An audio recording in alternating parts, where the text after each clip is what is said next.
ప్రతి అక్షరం ప్రజల పక్షం. HR9 న్యూస్ టీవీకి స్వాగతం, సుస్వాగతం. కడప జిల్లా రాజంపేట నియోజకవర్గంలోని ఒంటిమిట్ట మండలంలో టౌన్లోని హరిశనవాడలో అక్టోబర్ 25న విగ్రహ ప్రతిష్టను పురస్కరించుకొని గుడి గోపురాన్ని ముస్తాబు చేస్తున్న ఒంటిమిట్ట మాతమ్మ దేవాలయం కమిటీ సభ్యులు మాతమ్మ విగ్రహ ప్రతిష్టను అంగరంగ వైభవంగా చేయాలని నిర్ణయించుకున్నారు. కావున చుట్టుప్రక్కల గ్రామాల నుంచి అందరూ వచ్చి శ్రీ మాతమ్మను దర్శించుకోవాలని ఆలయ కమిటీ సభ్యులు కోరడం జరిగింది.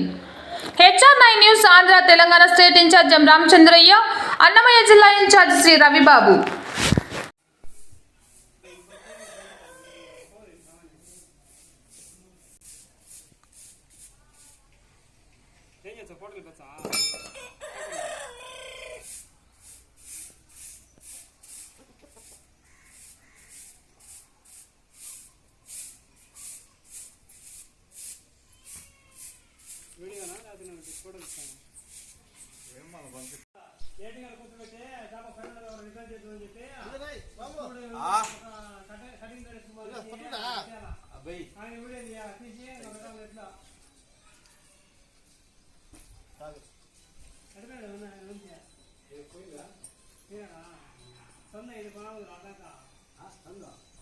ఇది